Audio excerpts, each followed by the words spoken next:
Welcome guys, nursing अड्डा में एक बार फिर से आप सभी विद्यार्थियों का अभिनंदन करता हूं। आई होप आप सभी अच्छे होंगे और स्वस्थ होंगे और आप सभी की पढ़ाई भी बहुत ही ज़बरदस्त, बहुत ही अच्छी यहाँ पे चल रही होगी। हाँ जी, तो यहाँ पे आज की जो सेशन है आप सभी विद्यार्थियों के लिए काफ़ी इंपॉर्टेंट, काफ़ी हेल्पफुल होने वाली है, क्योंकि आज की सेशन में हम लोग करेंट अफेयर्स के कुछ क्वेश्चंस को करेंगे और साथ ही साथ हम लोग जीके के मोस्ट वीवीआई प्रश्न को भी कवर करेंगे, क्योंकि आपके बिहार पैरामेडिकल 2022 के एंट्रेंस एग्जामों पॉइंट व्यू से काफ़ी इंपॉर्टेंट यहाँ पे होगी। ठीक है, और उसके बाद दोस्तों, अगर आप सभी ने Telegram channel study with Ritesh से अगर आप सभी ने ज्वाइन नहीं हुए तो वहाँ से जाकर आप ज्वाइन हो जाइए, क्योंकि वहाँ पे आप सभी के लिए कोई भी इंफॉर्मेशन, कोई भी नोटिस या PDF notes, previous year question paper या टेस्ट जो भी है वहाँ पे प्रोवाइड आपको डेली कराया जाता है। ठीक है, तो यहाँ पे बेनिफिट होगी। ठीक है, तो चलिए दोस्तों, हम लोग क्वेश्चन की ओर मूव करते हैं। क्वेश्चन की ओर मूव करने से पहले एक छोटी सी रिक्वेस्ट करना चाहूँगा, यदि आप लोग चैनल पे नए हो, पहली बार हो, तो चैनल को सब्सक्राइब कीजिए और बेल आइकन को हिट कीजिए। तो दोस्तों, आपकी स्क्रीन पे एक बहुत ही प्यारा सा क्वेश्चन आ चुका है और इस प्यारे क्वेश्चंस का जवाब क्या होगा। ये करेंट अफेयर से क्वेश्चंस को लिया गया है और इसका जवाब आप सभी को यहाँ पे करेक्ट बताना है। क्वेश्चंस क्या है, प्रति वर्ष पूरे भारत में राष्ट्रीय प्रसारण दिवस यानी नेशनल ब्रॉडकास्टिंग डे कब मनाया जाता है। हाँ जी, यानी यहाँ पे जो राष्ट्रीय प्रसारण दिवस होता है उसको किस दिन सेलिब्रेट किया जाता है। ऑप्शन है, ऑप्शन ए 20 जुलाई को, ऑप्शन बी 23 जुलाई को, ऑप्शन सी 25 जुलाई को और ऑप्शन डी 18 जुलाई को। तो जल्दी से आप सभी बताएंगे। तो हाँ जी, अगर आप सभी विद्यार्थियों का जवाब आ रहा है option number B, it is correct answer, यानी 23 जुलाई को यहाँ पे राष्ट्रीय प्रसारण दिवस सेलिब्रेट की जाती है। ठीक है ना, तो ये क्वेश्चन है करेंट अफेयर से क्वेश्चन को लिया गया, तो ये सब क्वेश्चंस आपके लिए इंपॉर्टेंट हो सकती है। सो आप लोग इस क्वेश्चंस को लर्न कर लेंगे दोस्तों। ठीक है ना, तो ये देखिए, जो राष्ट्रीय प्रसारण दिवस है इसका पुराना नाम क्या था। ठीक है, तो इसका पुराना नाम यहाँ पे भारतीय प्रसारण सेवा रखा गया था, बट यहाँ पे इसको चेंज करके क्या रख दिया गया है, भारतीय प्रसारण दिवस। ठीक है ना, तो ये पुराना नाम जो था इनका, ये भी आप लोग याद कर लेंगे, भारतीय प्रसारण सेवा।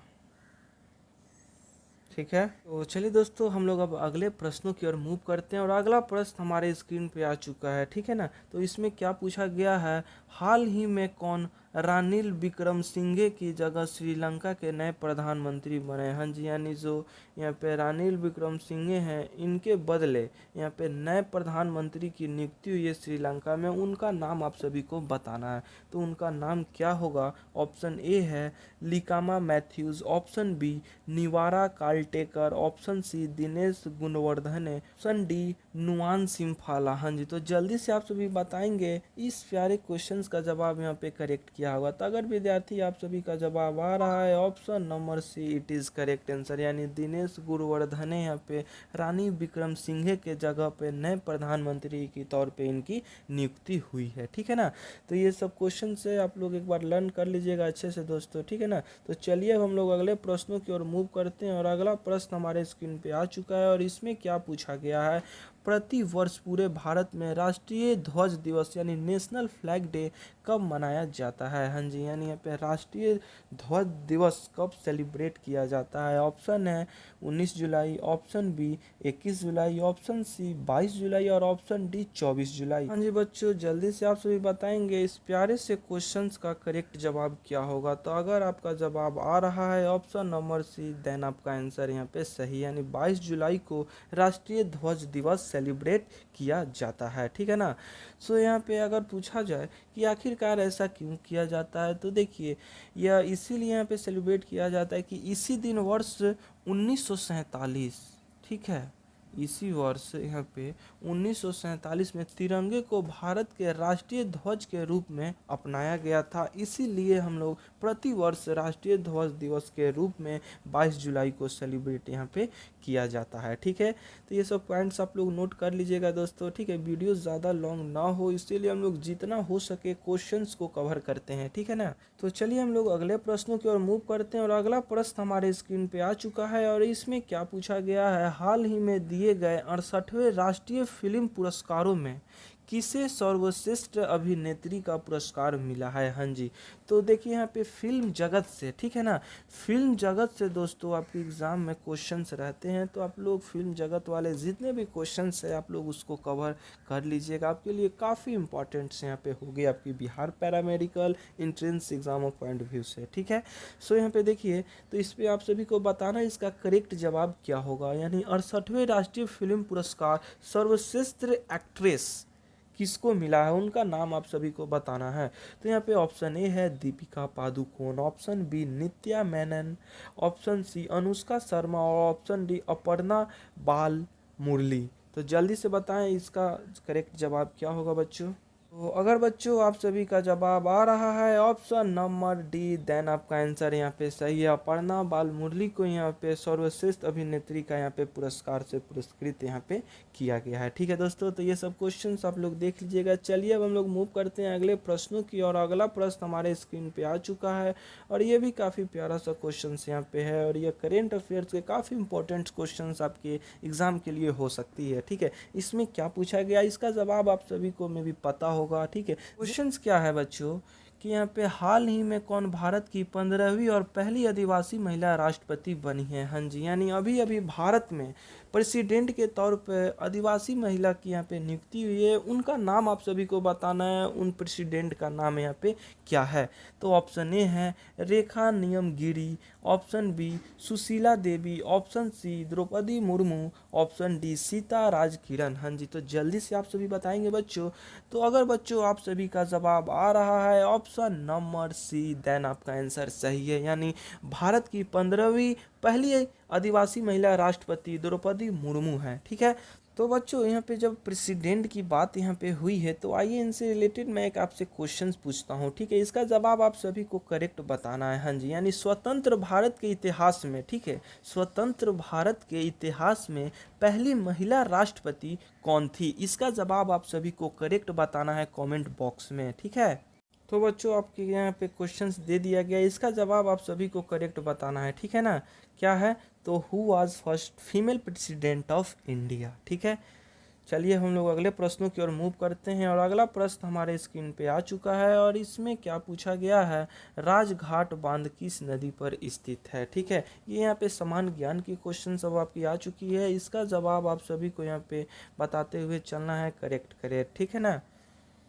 तो चलिए बच्चों हम लोग अगले प्रश्न की ओर मूव करते हैं और हमारा अगला प्रश्न स्क्रीन पे आ चुका है और इसमें क्या पूछा गया है, राजघाट बांध किस नदी पर स्थित है। हाँ जी, यानी राजघाट बांध जो है वो किस नदी पर स्थित है। ऑप्शन ए है Narmada, option B Sutlej, option C Betwa, option D Chambal. हाँ जी, तो जल्दी से आप सभी बताएंगे बच्चों इन प्यारे क्वेश्चंस का जवाब यहाँ पे करेक्ट क्या होगा।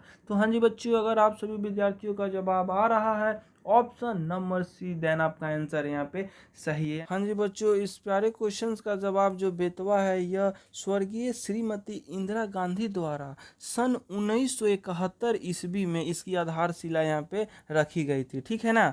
और यह उत्तर प्रदेश और मध्य प्रदेश राज्यों की सीमा पर अवस्थित है।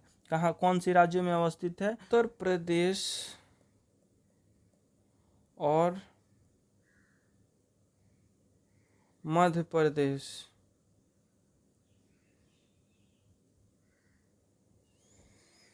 राज्यों की सीमा पर ये बांध आपको यहाँ अवस्थित है, ठीक है ना बच्चों। तो इस क्वेश्चंस को आप लोग देख लीजिएगा। चलिए हम लोग अगले प्रश्नों की ओर मूव करते हैं और हमारा अगला प्रश्न स्क्रीन पे आ चुका है और इसमें क्या पूछा गया है, अंतर्राष्ट्रीय मुद्रा कोष का मुख्यालय कहाँ है। हाँ जी, यानी अंतर्राष्ट्रीय यानी इंटरनेशनल यहाँ पे करेंसी जो है इसकी मुख्यालय कहाँ पे है, ठीक है।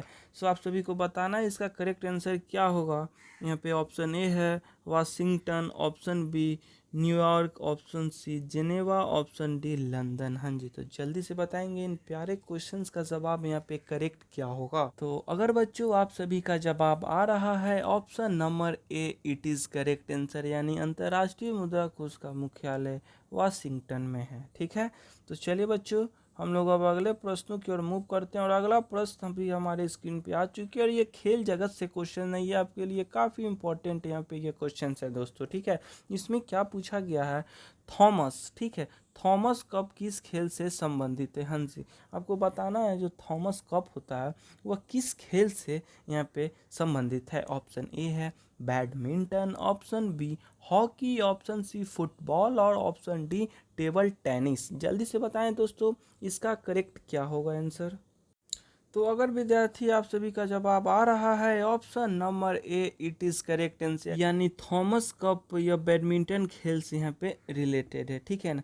तो आइए इससे रिलेटेड हम लोग कुछ और भी क्वेश्चंस को यहाँ पे देखते हैं कप से रिलेटेड। इसका जवाब आप सभी को बताना है करेक्ट। ठीक है, तो बताएंगे आप लोग राइडर कप ये किस खेल से संबंधित है और डेविस कप यहाँ पे किस खेल से संबंधित है। हाँ जी, तो राइडर कप जो होता है वो आपको गोल्फ से यहाँ पे संबंधित है और जो डेविस कप होता है ये आपको टेनिस से यहाँ पे संबंधित है। ठीक है ना। तो ये सब जो है यहाँ पे कप से रिलेटेड आप लोग इस सब क्वेश्चंस को ज़रूर देख लेंगे। ठीक है ना, यहाँ पे नोट भी कर दिया गया है। तो चलिए दोस्तों इसको नोट आप लोग कर लीजिए। चलिए हम लोग बढ़ते हैं अब अगले प्रश्नों की और अगला प्रश्न हमारे स्क्रीन पे आ चुके हैं और इसमें क्या पूछा गया है, किसने महात्मा गांधी को सर्वप्रथम राष्ट्रपिता यानी फादर ऑफ द नेशन का संबोधन दिया था। हाँ जी, यानी जो हम लोग बोलते हैं नहीं कि महात्मा गांधी हमारे कौन है, तो राष्ट्रपिता हैं। ठीक है, ऐसा क्वेश्चन भी पूछा जाता है कि हमारे राष्ट्रपिता कौन है, तो ऑप्शन में रहता है, ऑप्शन दिया रहता है जिसमें हम लोग टिक आउट किसको करेंगे, तो महात्मा गांधी जी को करेंगे।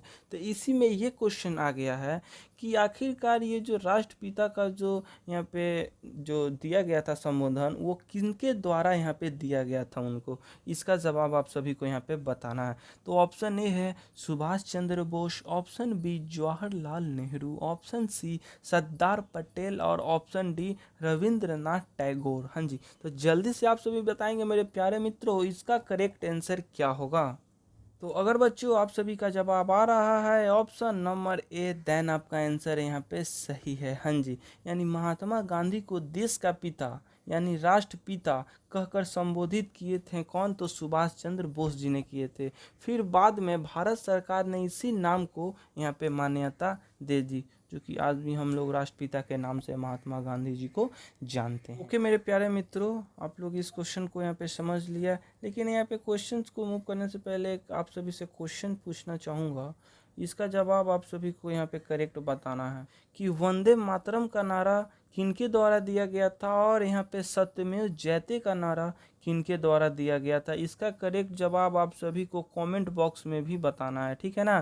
तो चलिए इसी के साथ हम लोग अगले प्रश्न की ओर मूव करते हैं और अगला प्रश्न हमारे स्क्रीन पे आ चुका है। इसमें क्या पूछा गया है, रोजर फेडरर निम्नलिखित में से किस खेल से विख्यात खिलाड़ी हैं। हाँ जी, यहाँ में जो रोजर फेडरर जो हैं वो किस खेल से विख्यात खिलाड़ी हैं। यहाँ पे ऑप्शन ए है football, option B hockey, option C cricket, option D tennis. तो जल्दी से बताएं दोस्तों इस प्यारे क्वेश्चंस का जवाब यहाँ पे करेक्ट क्या होगा।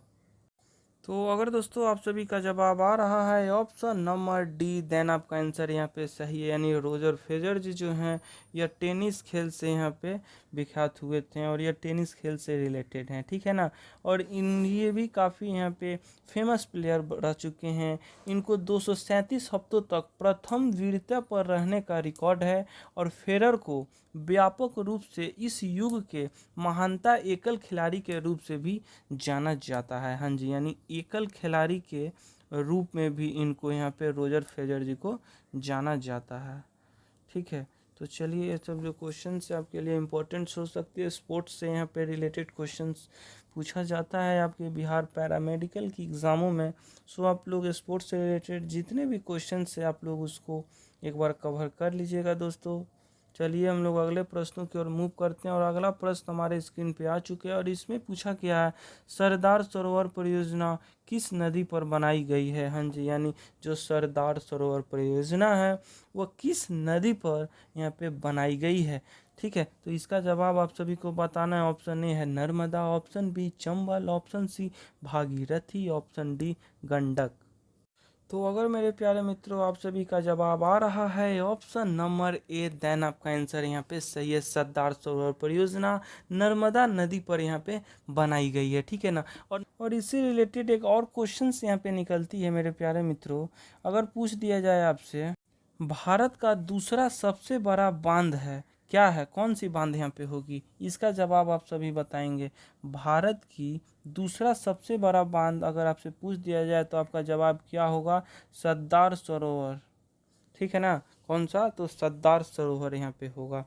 तो ये सब क्वेश्चन से आप इसको एक बार रट लीजिएगा दोस्तों। चलिए हम लोग अगले प्रश्नों की ओर मूव करते हैं, और अगला प्रश्न भी हमारे स्क्रीन पे आ चुके हैं, और इसमें पूछा गया है खजुराहो के मंदिरों का निर्माण किस राजवंश के शासकों द्वारा करवाया गया था? हाँ जी, खजुराहो के मंदिरों का निर्माण किस राजवंश के शासकों द्वारा करवाया गया था? ऑप्शन ए है Parmar, option b Pratihar, option c Chandel, option d Kalachuri. हाँ जी, तो जल्दी से बताएंगे इस प्यारे क्वेश्चंस का जवाब यहाँ पे करेक्ट क्या होगा। तो अगर बच्चों आप सभी का जवाब आ रहा है ऑप्शन नंबर सी, देन आपका आंसर सही है। हाँ जी बच्चों, यहाँ पे चंदेल राजवंशों के शासकों द्वारा यहाँ पे करवाया गया था। ठीक है दोस्तों, तो ये सब जो क्वेश्चन है आपके लिए इम्पोर्टेंट यहाँ पे हो सकती है। तो चलिए इसी के साथ हम लोग अब अगले प्रश्नों की ओर मूव करते हैं, और अगला प्रश्न भी है उस इसी टाइप से आएगा जो कि आपके लिए काफ़ी इम्पोर्टेंट यहाँ पे होगा दोस्तों। ठीक है ना, तो चलिए यहाँ पे हमारे सामने ये भी प्रश्न आ चुका है, और इसमें क्या पूछा गया है? निम्नलिखित में से किसकी नियुक्ति रजिया के शासन काल में अमीरे शिकार के रूप में हुई? हाँ जी, यानी जो एक यहाँ के रजिया सुल्तान थी उसके शासन काल में अमीरे शिकार के रूप में कौन ऐसे राजा थे जिनकी यहाँ पे नियुक्ति हुई है? ठीक है, तो यहाँ पे ऑप्शन ए है Iltutmish, option b Firoz Shah Tughlaq, option c Balban, option d इनमें से कोई नहीं। तो दोस्तों यहाँ पे इस प्यारे क्वेश्चन का जवाब आप सभी को यहाँ पे करेक्ट बताना है। तो अगर आप सभी का जवाब आ रहा है ऑप्शन नंबर सी, देन आपका आंसर यहाँ पे सही है। हाँ जी, यानी रजिया के शासन काल में यहाँ पे बलबन को अमीर शिकार के रूप में यहाँ पे नियुक्ति की गई थी। ठीक है ना, तो ये सब जो क्वेश्चंस है आपके लिए काफ़ी इंपॉर्टेंट है दोस्तों। इसी के साथ चलिए हम लोग अब अगले प्रश्नों की ओर मूव करते हैं, और अगला प्रश्न भी हमारे स्क्रीन पे आ चुका है, और इसमें क्या पूछा गया है? इसमें यही पूछा गया है संसद के दोनों सदनों का सत्रावसान करने का अधिकार किसके पास है? संसद के दोनों सदनों यानी राज्यसभा और लोकसभा के दोनों सदनों का सत्रावसान करने का अधिकार किसके पास होता है? ऑप्शन ए है राष्ट्रपति, ऑप्शन बी उपराष्ट्रपति, ऑप्शन सी प्रधानमंत्री, और ऑप्शन डी लोकसभा का अध्यक्ष। हाँ जी, तो अगर आप सभी विद्यार्थियों का जवाब अगर आ रहा है ऑप्शन नंबर ए, देन आपका आंसर यहाँ पे सही है। ठीक है दोस्तों, क्योंकि संसद के दोनों सदनों का सत्यावासन करने का अधिकार सिर्फ राष्ट्रपति के पास यहाँ पे होता है, जो कि प्रेसिडेंट होते हैं। ठीक है ना, बट इसी में ऐसे एक क्वेश्चन और मैं अगर पूछ दूं आप सभी से कि लोकसभा में कितने सदस्य होते हैं? हाँ जी, इसका जवाब भी आप लोग कमेंट बॉक्स में बताएंगे। लोकसभा में कितने सदस्य होते हैं? आप सभी लोग बताएंगे इसका भी जवाब। ठीक है दोस्तों, चलिए अब हम लोग अगले प्रश्नों की ओर मूव करते हैं, और अगला प्रश्न भी हमारे स्क्रीन पे आ चुका है, और इसमें क्या पूछा गया है? यदि महालेखा परीक्षक त्यागपत्र देना चाहता है तो यह त्यागपत्र संबोधित करता है। हाँ जी, यह भी प्रश्न आप सभी को कई बार बता दिया गया है। ठीक है, महालेखा परीक्षक, हाँ जी, आई होप आप सभी की इसकी यहाँ पे आंसर पता होगी। तो क्या आप सभी बता पाएंगे दोस्तों? यानी यदि महालेखा परीक्षक अपना त्यागपत्र देना चाहता है तो किसको त्यागपत्र देगा? बताइए जल्दी से आप सभी लोग। ऑप्शन ए है राष्ट्रपति को, ऑप्शन बी प्रधानमंत्री को, ऑप्शन सी लोकसभा के अध्यक्ष को, या ऑप्शन डी यहाँ पे वित्त मंत्री को। हाँ जी, जल्दी से बताएंगे मेरे प्यारे मित्रों इन प्यारे क्वेश्चंस का जवाब यहाँ पे करेक्ट क्या होगा। तो अगर दोस्तों आप सभी का जवाब आया ऑप्शन नंबर ए, देन आपका आंसर यहाँ पे सही है, यानी नियंत्रक एवं महालेखा परीक्षक अपना त्यागपत्र राष्ट्रपति को सौंपता है। ठीक है, तो चलिए दोस्तों आज की सेशन हम लोग यहीं एंड करते हैं। आई होप आप सभी को यह वीडियो अच्छी लगी होगी। अगर यह वीडियो अच्छी लगी होगी तो आप लोग कमेंट बॉक्स में अपना फीडबैक जरूर दीजिएगा, और इसी के साथ हम लोग फिर मिलेंगे एक नई वीडियो और एक नई क्वेश्चनों के साथ। जब तक के लिए वंदे मातरम।